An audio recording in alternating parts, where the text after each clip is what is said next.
Alrighty guys, welcome back. We just got everything loaded up in the truck. We're headed out to do a search. Not too far away from the house here. Got about a 15-minute drive, but a hunter gave me a call tonight. They hit a deer with a crossbow, mega meat, and they wanted me to come out and see if I can find the deer. I guess they shot him pretty close at like 20 yards, I want to say. Might be wrong on that, but I'm pretty sure he said 20 yards. And the deer ran off, and they tracked it into where they saw it last go. I believe that his son was the one shooting, so he actually, the hunter that I talked to, he rattled at this buck, and then ducked down and wasn't really watching the deer come in. The deer came in, and his son, who was younger, ended up getting a shot off, and he didn't really see where the arrow went, and his son thought it was a good shot, so he called me and wanted me to come out and see if I can find this deer. So I'm going to head over there, see if I can locate the deer for him, see what kind of condition he is in. Hopefully he's dead, but we'll see how she goes. Y'all stay tuned. Should be good.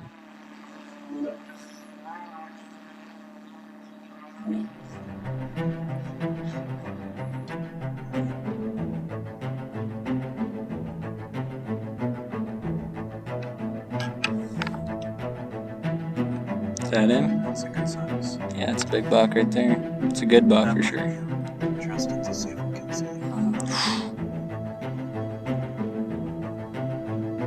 He's not looking. No, he's walking.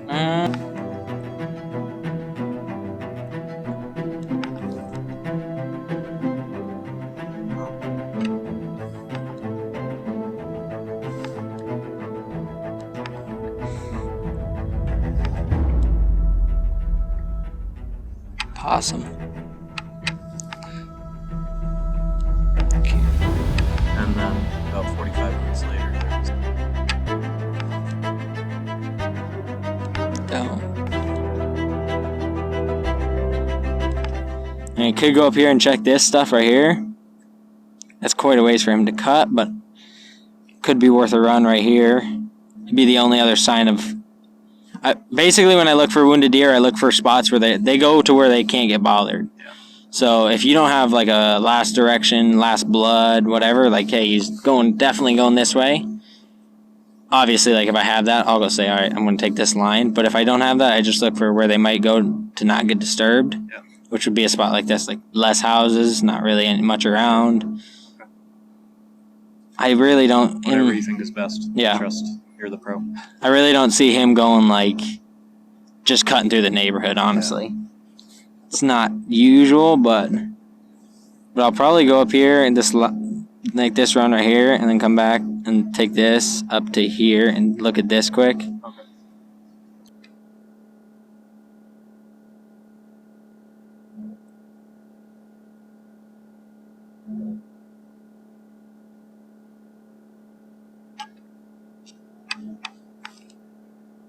There he is. I knew it was going to be him, too.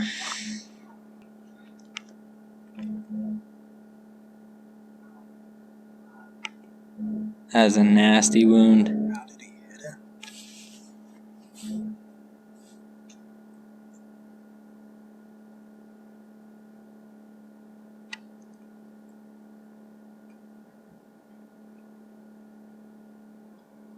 Almost looks chocolate. Or is that just No, you see that? It definitely is. He's got like a... I don't know. Something really weird in his right antler.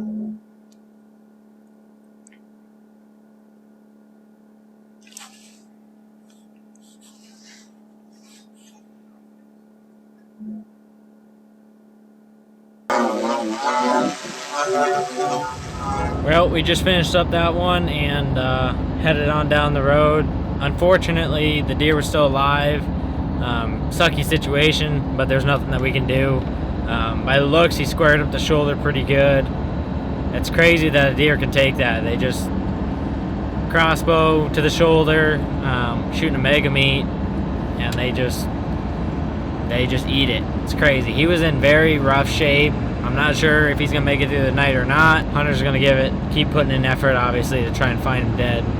But as far as the drone goes, as far as I am concerned, that's all I can do. So, unfortunately, he was still alive. Crazy. I was 50 minutes into the search, and I was like, I wasn't getting ready to call it, but I was on my 3rd or 4th set of batteries, and I was having a feeling. I knew what we had searched he wasn't in, so I was confident he wasn't dead, because if he was dead, he should have been where we searched, especially they hadn't bumped him, they hadn't done anything that should have pushed him way outside of the boundary of where he would have been dead. So I knew something weird was happening. He had to have been alive, and I started looking at the map. There was a lot of houses around, and literally one section up in the corner of my map, I was just telling me I gotta go up there and fly that.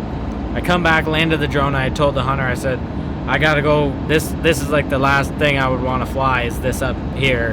A half mile away, but it looked like a spot where a deer would go if it was wounded. Like I said, there was quite a few houses down there around the immediate shot site, so I figured, unless he died in somebody's backyard, I figured he was going to try and make it to where he wouldn't get disturbed, which meant, you know, open grass, thick stuff, no houses around, and there was literally one section like that was a half mile away. There was 5 or 6 other spots around there that, you know, I don't know, for whatever reason, that little spot up there, it was just telling me to go up there, so I just took into consideration what I thought of the deer that's wounded, especially a mature buck like that, what they might do when they're wounded, and I'm glad my gut feeling was right, because that's exactly what he did. He literally went to the one spot that there was a block of grass and trees, and there was no houses in there, and that's where he went. It was a long ways, half mile from last blood, and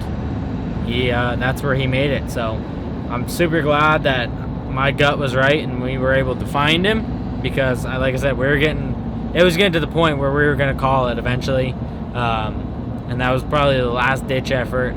Last spot I felt like I needed to check. Glad I did, because he was sitting right out there in the middle of it. So crazy deal, crazy freaking animals. They're freaking tough animals. That's gonna do it for this video. I'll see you guys in the next one. Hope you enjoyed. Subscribe down below, keep following along. If nothing else, you'll see get some good information on where deer like to go when they're wounded.